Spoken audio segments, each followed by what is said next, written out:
नमस्कार, स्वागत है आपका हमारी कहानी में। मॉम, मैं ये शादी नहीं कर सकता। आप क्यों नहीं समझ रही हो मेरी मजबूरी? दूल्हे के लिबाज में खड़ा अंकुश बोला। ये क्या बकवास कर रहे हो अंकुश? तुम्हें पता भी है इस वक्त तुम मंडप से बस कुछ ही कदम के फासले पर हो। दुल्हन भी मंडप में आ चुकी है और सब तुम्हारा ही वेट कर रहे हैं। मल्होत्रा परिवार के इतने दिनों की बनी बनाई इज्जत को दांव पर लगाकर तुम्हें क्या हासिल हो जाएगा? मॉम, आप क्यों ज़बरदस्ती कर रही हो? मुझे ये शादी करनी ही नहीं है। आप बहुत पछताओगे। ठीक है, मुझे पछताना मंजूर है, पर आज ये शादी होकर ही रहेगी। अंकुश की माँ उसका हाथ पकड़कर उसे वहाँ से मंडप में लेकर आईं। सभी लोग दूल्हे का इंतजार कर रहे थे। जैसे ही सुप्रिया जी के साथ अंकुश को सभी ने देखा तो सबके चेहरे खिल उठे।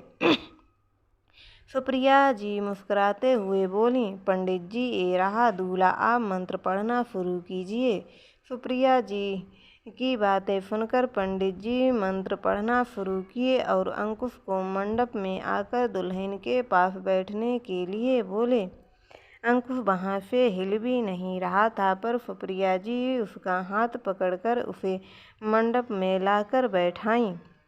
मंडप में बैठी दुल्हन अपने दूल्हे को देखकर उसके चेहरे पर मुस्कुराहट आ गई। अंकुश के चेहरे पर 12 बजे हुए थे। उसे उस शादी के मंडप में घुटन हो रहा था। जैसे ही शादी संपन्न हुई वैसे ही अंकुश वहाँ से उठकर अपनी कार में बैठ गया और चुपचाप वहाँ से निकल गया। उसकी माँ अपना माथा पीट ली। तभी अंकुश के पापा राजेश मल्होत्रा उनके पास आए। सुप्रिया जी, अंकुश बिना दुल्हन लिए कहाँ चला गया है? सब ठीक है ना? हाँ, वो शायद अपने दोस्तों के पास गया होगा, थोड़ी देर में आ जाएगा। तब तक हम दुल्हन को लेकर चलते हैं। पर तुम सही कह रही हो। राजेश और सुप्रिया दोनों जाकर दुल्हन के माता पिता से विदाई करवाने के लिए बोले। वो लोग राजी हो गए। कुछ ही देर में विदाई भी संपन्न हुई। सुप्रिया और राजेश दोनों दुल्हन को लेकर अपने घर आए। गाड़ी एक बहुत बड़े हवेली के पास आकर रुकी, जिसे देखकर दुल्हन की आंखें खुली रह गईं। उसने तो कभी सोचा भी नहीं था कि उसकी शादी इतने अमीर परिवार में होगी। तभी उसकी सास सुप्रिया की आवाज़ उसके कानों में पड़ी, पूर्वी बेटा, अंकुश पता नहीं कब तक लौटेगा, तो कब तक गाड़ी में बैठी रहोगी? हम तुम्हारे गृह प्रवेश का रस्म कर देते हैं। पर मम्मी जी, बिना दूल्हे के गृह प्रवेश का रस्म कैसे होगा? हो जाएगा, तुम चिंता मत करो सुलेखा जी। जी मम्मी जी। जाओ अंदर से आरती का थाल लेकर आओ। सुप्रिया जी की बातें सुनकर उनकी बड़ी बहू सुलेखा अंदर चली गई। सुप्रिया पूर्वी को गाड़ी से बाहर निकाली और दरवाजे के पास लाकर खड़ा कर दिया। तब तक अंदर से सुलेखा आरती का थाल लेकर आई और अपने सास को दे दिया। सुप्रिया जी अपने हाथों में आरती का थाल लेकर पूर्वी के गृह प्रवेश का रस्म पूरा की और उसे चावल से भरा कलश गिराकर अंदर आने के लिए बोली। पूर्वी अपने एक पैर से उस कलश को गिराते हुए अंदर प्रवेश की। सुलेखा जी मम्मी जी, जाओ अपनी देवरानी को उसके कमरे में छोड़कर आओ। जी, सुलेखा मुस्कुराते हुए बोली और पूर्वी के पास आई। चलिए देवरानी जी, हम आपको आपके कमरे में छोड़कर आते हैं। अपनी जेठानी की बातें सुनकर पूर्वी मुस्कुरा दी। सुलेखा उसे एक बहुत बड़े और शानदार कमरे में लेकर आई, जिसके अंदर की सजावट काफ़ी शानदार थी। उस कमरे की बेड और फर्नीचर काफ़ी लग्जरी थे। पूर्वी पूरे कमरे को बड़े ध्यान से देख रही थी।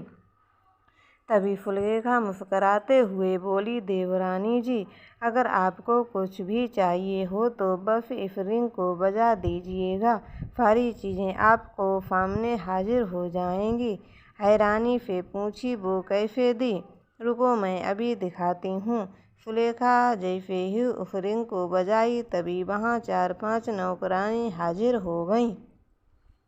पूर्वी ये रहे तुम्हारे जादू के जिन्न जो तुम्हारे सारे काम करने के लिए हाजिर हो जाएंगे। उन पांचों को देखकर पूर्वी के चेहरे पर मुस्कुराहट आ गई। ये रूपमती है जिसे फट कट में रूप बुलाते हैं। ये रोमा, ये सोनल, ये निकिता और ये हीना, तुम्हें जो भी चाहिए हो बस इन्हें बोल दीजिएगा। दी ठीक है दी, पूर्वी मुस्कुराते हुए बोली। अरे थैंक यू बोल रही हो, आप जेठानी कम बड़ी बहन ज़्यादा लग रही हो। तो तुम मुझे अपनी बड़ी बहन ही मानो, कोई भी प्रॉब्लम हो मुझे बताना बड़ी बहन समझकर। सुलेखा की बातें सुनकर पूर्वी मुस्कुराते हुए बोली, आप बहुत अच्छी हो दी। पता नहीं लोग कैसे बोलते हैं कि देवरानी जेठानी में बिल्कुल भी नहीं बनती है, पर आपको देखकर जेठानी वाली फीलिंग्स ही नहीं आई। आप तो बिल्कुल बड़ी बहन जैसी हो। सुलेखा मुस्कुराते हुए बोली, तुम भी मेरी छोटी बहन के जैसी हो। अच्छा अब तुम आराम करो, मैं चलती हूँ, बहुत थक गई होगी तुम। सुलेखा की बातें सुनकर पूर्वी मुस्कुरा दी। सुलेखा जाने से पहले उन पांचों को बोल कर गई थी कि वो पूर्वी का ख्याल रखें। सुलेखा के जाते ही पूर्वी आकर बेड पर लेट गई। बहुत थकान हो गया था सच में। पूर्वी लेटे लेटे ही खुद में बड़बड़ा रही थी, पता नहीं अंकुश कब तक आएंगे। पूर्वी उठकर बैठ गई और अपनी घूंघट कर ली। उसे सिर्फ अपने दूल्हे का इंतजार था। बहुत देर तक हो जाने के बाद भी जब अंकुश नहीं आया तो पूर्वी बेचैन होने लगी। आखिर कब तक वो आए, क्यों नहीं। घड़ी में जब टाइम देखी तो रात के 1 बज रहे थे। वो बार बार दरवाजे की ओर ही देख रही थी। उसकी आंखें बेचैन थीं। तभी उसे गाड़ी की आवाज़ सुनाई दी, जिसे सुनकर उसके दिल में एक खुशी की लहर दौड़ पड़ी। पूर्वी फिर से घूंघट करके अपनी जगह पर बैठ गई, एकदम शांत। तभी उसे किसी के आने की आहट सुनाई दी। अंकुश को दरवाजे पर खड़ा देख पूर्वी का दिल जोर जोर से धड़कने लगा। उसके होठों पर स्माइल आ गई और उसकी पलकें झुकी हुई थीं। अंकुश काफ़ी गुस्से में लग रहा था, पर पूर्वी को देखकर 1 मिनट के लिए उसका गुस्सा ठंडा पड़ गया। पूर्वी जी, मुझे तुमसे कुछ कहना है। जी बोलिए, अपनी घूंघट हटाओ। अंकुश की बातें सुनकर पूर्वी फरमाते हुए बोली, पर ये रस्म तो दूल्हा करता है ना, तो आप ही हटा दीजिए। अंकुश गुस्साते हुए बोला, बकवास बंद करो अपनी और चुपचाप घूंघट हटाओ। अंकुश का रूढ़ व्यवहार देखकर पूर्वी घबरा सी गई और अपना घूंघट हटा ली। जैसे ही अंकुश उसका चांद सा चेहरा देखा तो एक पल के लिए ही वो अपनी नज़रें हटा नहीं सका। पूर्वी अपनी पलकें उठाते हुए बोली, मैंने घूंघट हटा लिया है पूर्वी, मैं तुम्हें कुछ दिखाना चाहता हूँ। अंकुश पीछे मुड़ा और साइड हटा। जैसे ही वो साइड हटा और अपनी उंगली दिखाते हुए इशारा किया, पूर्वी ने जब देखा वो उसके होश उड़ गए। उसकी आंखें फटी की फटी रह गईं। अंकुश जिस ओर इशारा कर रहा था वहाँ एक और लड़की दुल्हन के जोड़े में खड़ी थी। पूर्वी उस लड़की के करीब आई तो उसके मांग में सिंदूर और गले में मंगलसूत्र देखकर अंकुश से पूछी, ये लड़की कौन है और ये किसकी दुल्हन है और इतनी रात को यहाँ क्या कर रही है। पूर्वी का सवाल सुनकर अंकुश शांत मन से जवाब देते हुए बोला, पूर्वी ये मेरी दुल्हन है, मैंने कुछ देर पहले ही इससे शादी की है। अंकुश का जवाब सुनकर पूर्वी को बहुत बड़ा झटका सा लगा। वो गिरने ही वाली थी, फिर भी खुद को संभाल ली। पूर्वी, तुमसे शादी करने के बाद मैं आरोही से शादी कर ली। एक शादी मैंने अपने घर वालों की पसंद से की और दूसरी शादी मैंने अपनी पसंद से की है। अंकुश का जवाब सुनकर पूर्वी आकर बेड पर धम से बैठ गई। पूर्वी, आरोही से मैं प्यार करता हूँ और मैंने अपने घर वालों को बोला था कि मेरे साथ ज़बरदस्ती ना करें, पर वो लोग माने ही नहीं। उन्होंने मेरी शादी तुमसे करवा दी, जिसे मैं जानता तक नहीं। मुझे उस वक्त उस मंडप में घुटन हो रहा था, दिल कर रहा था कि यहाँ से भाग जाऊँ, पर मैं मजबूर था अपनी माँ की जिद के आगे। पता नहीं उन्होंने तुम्हारे अंदर ऐसा क्या देख लिया जिस वजह से वे मेरे लिए तुम्हें पसंद करके आईं। देखो पूर्वी, तुम्हें इस घर में किसी चीज़ की कमी नहीं होगी, पर मैं तुम्हें अपनी पत्नी स्वीकार नहीं कर सकता। मेरी पत्नी आरोही है और मैं उसे प्यार करता हूँ। सिर्फ वही मेरी बीवी बन सकती है और कोई नहीं। अंकुश की बातें पूर्वी के कानों में सुई जैसे चुभ रही थीं, पर वो उन सारी बातों को खामोशी से सुन रही थी। आरोही भी उसे मायूसी भरी नज़रों से देख रही थी। तभी अंकुश बोला, पूर्वी, ये कमरा तुम्हारा ही रहेगा। मैं और आरोही दूसरे कमरे में शिफ्ट हो जाते हैं, तुम आराम से यहाँ रहो। अंकुश आरोही की ओर बढ़ा और उसके हाथों को थामते हुए कमरे से बाहर चला गया। पूर्वी अपनी सुध बुध खोए हुए उन दोनों को जाते हुए देख रही थी। उसका दिल तड़प रहा था और उसकी आंखों में से लगातार आंसुओं की बरसात हो रही थी। उस वक्त कोई भी नहीं था जो उसके तकलीफ़ों को देखने और सुनने वाला। कहते हैं कि शादी हर लड़की का सबसे सुंदर ख्वाब होता है, और वही शादी जब उस लड़की के जीने का वजह ही छीन ले और वो उसे जिंदा लाश बना दे, तो क्या नाम दें इस शादी को। मिडिल क्लास फैमिली या गरीब फैमिली में शादी का डिसीजन हमेशा लड़की के माँ बाप लेते हैं, बिना अपनी बेटी की मर्जी पूछे बगैर उसकी ज़िंदगी को झोंक देते हैं और अपने जन्म देने और पालन पोषण का कर्ज वसूल लेते हैं, उसकी लाइफ बर्बाद करके। आज पूर्वी की हालत भी यही हुई थी। एक अमीर घराने के रिश्ते को स्वीकार कर बिना अपनी बेटी की राय जाने उसकी शादी करवा दी। पर आज जब पूर्वी दर्द और तकलीफ़ों से गुजर रही थी, तो उसे कोई देखने और सुनने वाला नहीं था। इधर आरोही और अंकुश किसी और कमरे में आए। वो कमरा भी बहुत बढ़िया था, पर पूर्वी वाले कमरे की बात ही कुछ अलग थी।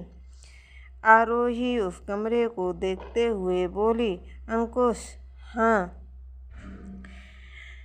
देखो ना, ये कमरा कितना छोटा है और मुझे तो तुम्हारा वही कमरा पसंद है, पर उस कमरे में तो पूर्वी है और मैंने उसे वो कमरा दे दिया है, अब वापस नहीं ले सकता। पर तुम उदास मत हो, मैं तुम्हारे लिए उससे भी बढ़िया कमरा बना दूंगा।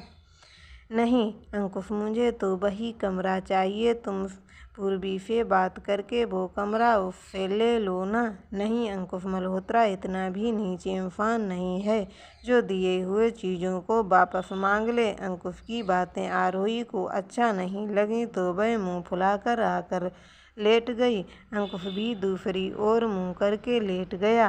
पूर्वी के साथ साथ उन दोनों की रात भी खराब हो चुकी थी। पूर्वी पूरी तरह से सदमे में चली गई थी।